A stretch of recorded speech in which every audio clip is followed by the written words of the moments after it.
Potser alguna vegada us heu plantejat on van a parar els mòbils, els ordinadors i altres residus electrònics quan ja no els volem a casa, perquè ningú dubta, com avui estem demostrant, dels molts beneficis que aporta la tecnologia per trobar solucions als problemes diaris que ens faciliten la comunicació, però també es converteixen en residus perillosos per la gran quantitat de substàncies que incorporen i perquè la seva recuperació i reciclatge és molt baix. I justament aquest divendres hi ha una conferència en el marc del Mobile Week a la Biblioteca Vapor Badia.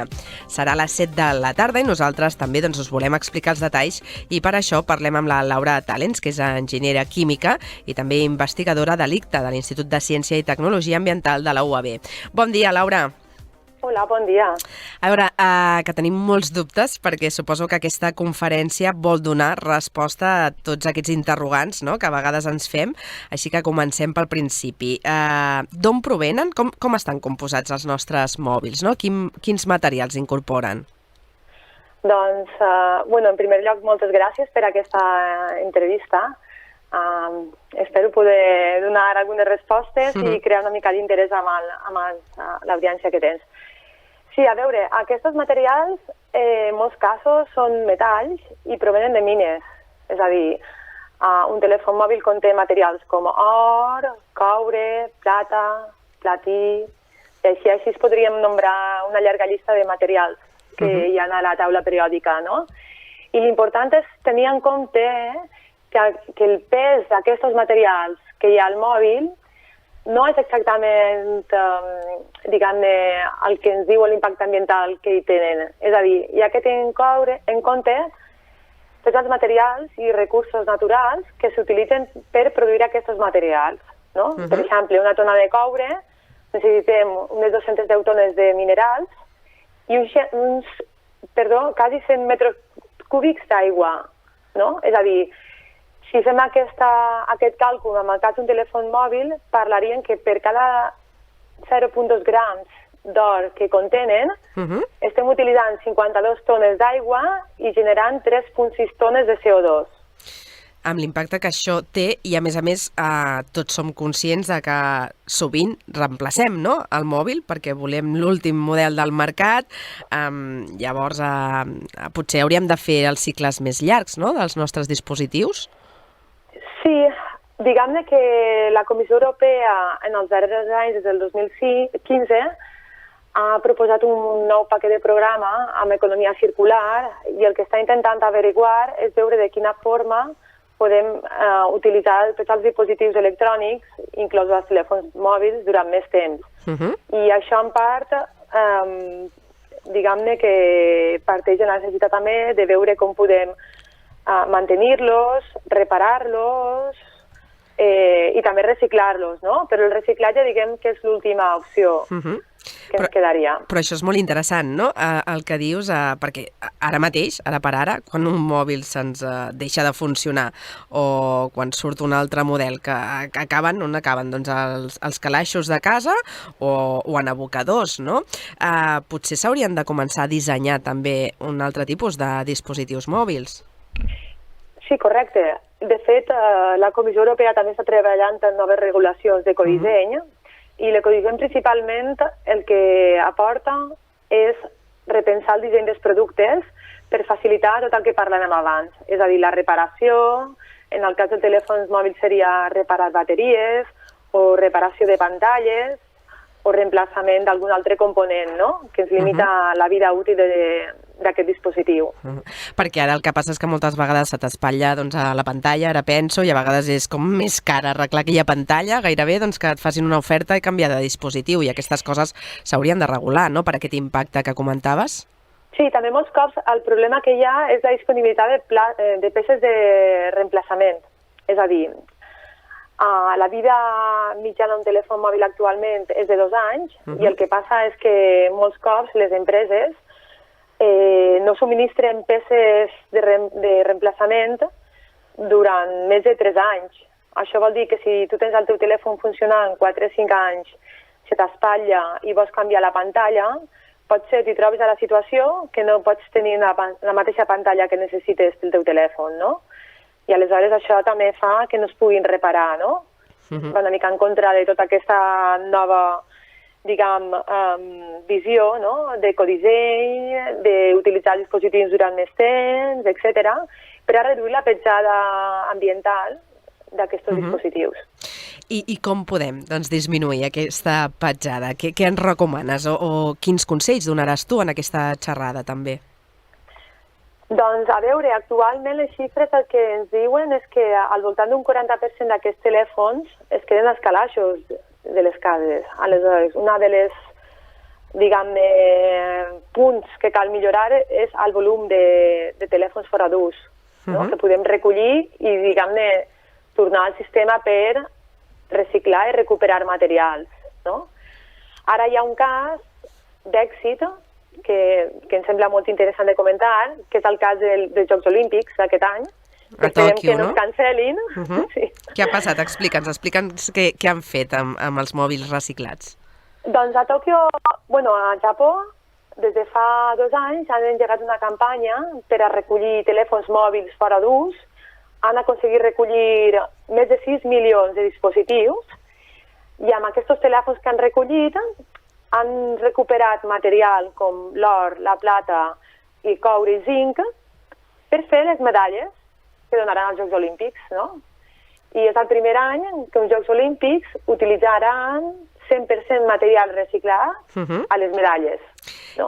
Que em sembla brutal, aquesta iniciativa, no? I que demostra també que alguna cosa està canviant i que també hem de tenir molt clar, no? L'impacte i que al final moltes vegades els països desenvolupats s'acaben convertint en el nostre cubell d'escombraries i és una cosa que hauríem d'evitar també.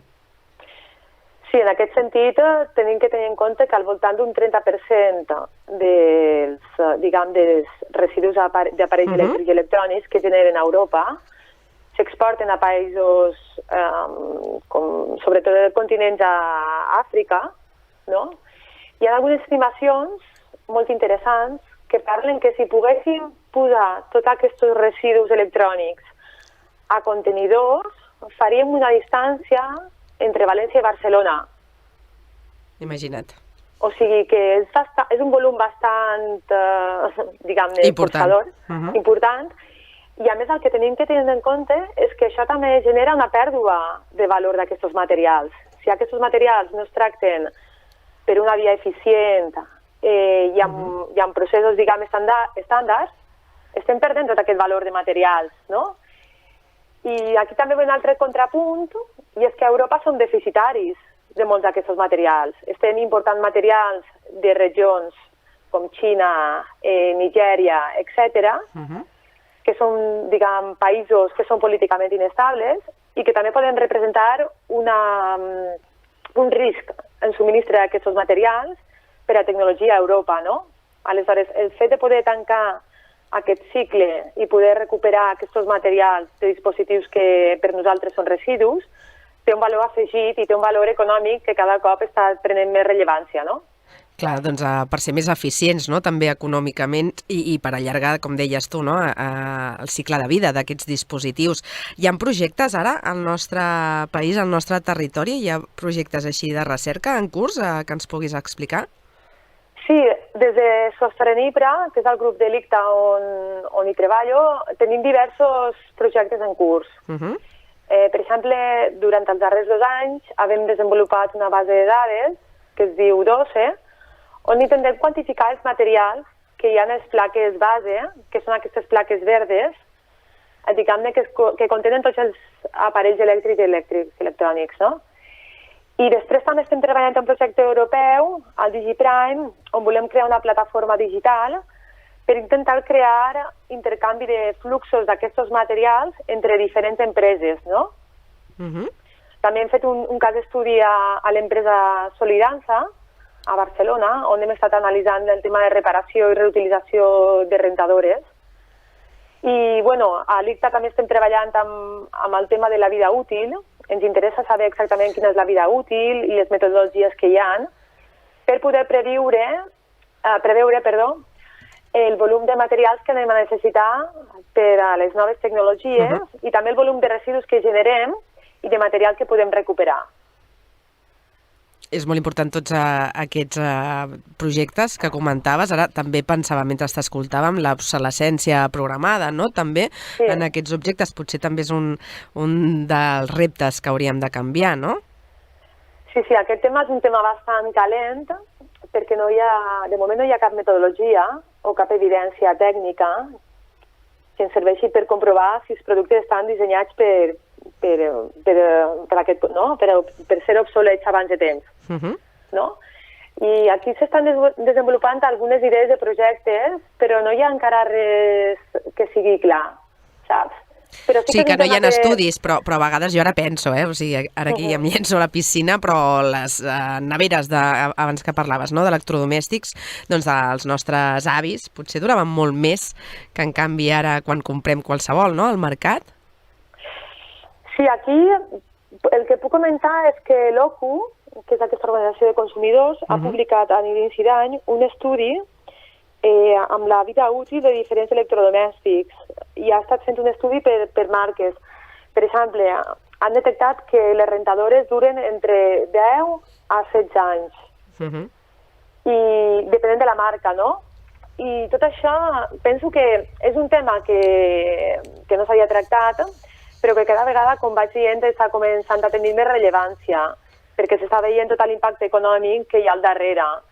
No parlem sols de cuidar el medi ambient, sinó que parlem de protegir també tota la indústria europea amb els aparells elèctrics i electrònics, el subministrament de materials, etc. I per acabar, Laura, explica'ns també algun consell, no?, per als nostres oients que ens escolten per intentar reduir aquest impacte, no?, aquesta petjada que deixem. Doncs, a veure, sé que és complicat, perquè a tothom li agrada estar a l'última en tecnologia, però potser ens tindríem que replantejar el tema d'utilitzar durant més temps els dispositius electrònics que tenim, no? Aquest seria un primer pas. Un segon pas seria veure de quina forma podem reparar-los o buscar un servei tècnic a prop que ens permeti reparar aquests dispositius i intentar allargar aquesta vida útil d'aquests dispositius.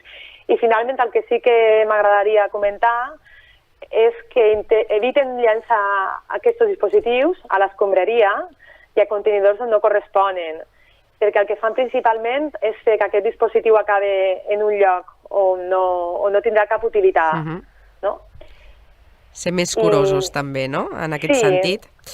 Ser una mica més responsable a l'hora de prendre les decisions. Sí, totalment. I replantejar aquest model, com ara parlarem amb els tertulians que tenim aquí a l'estudi, però, per exemple, la moda, que també ha estat un generador importantíssim, no?, doncs també està fent tot aquest replantejament, no?, de model per fer aquest sector més sostenible. Sí, correcte. És a dir, ja comencen a haver algunes iniciatives que plantegen incloure aspectes de col·lident als telèfons, per exemple.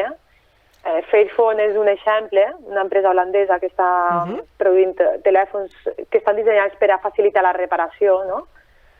I això seria també dels aspectes a fomentar. És a dir, dintre de lo que és el cicle de vida d'un producte, hi ha una part de responsabilitat que recau amb el consumidor, i aquí és una mica les mesures que hem parlat anteriorment, i després hi ha una part de responsabilitat que és més dels productors, no? Totalment. I aquesta responsabilitat dels productors es pot reforçar a través de regulacions i directives, que en molts casos venen des d'Europa, perquè el tema del medi ambient és un tema que es regula a nivell europeu, no? I aquí podem dir que s'estan donant unes primeres passes. Encara és un tema incipient, però esperem que en els propers anys pugui millorar. No? Esperem. Laura, moltíssimes gràcies per fer-nos una petita aproximació d'aquesta conferència que farà sobre els telèfons mòbils des d'una perspectiva ambiental que recordem serà el divendres 13 de març, aquest divendres a les 7 de la tarda a la Biblioteca Vapor Badia. Que vagi molt bé, bon dia. Correcte, gràcies.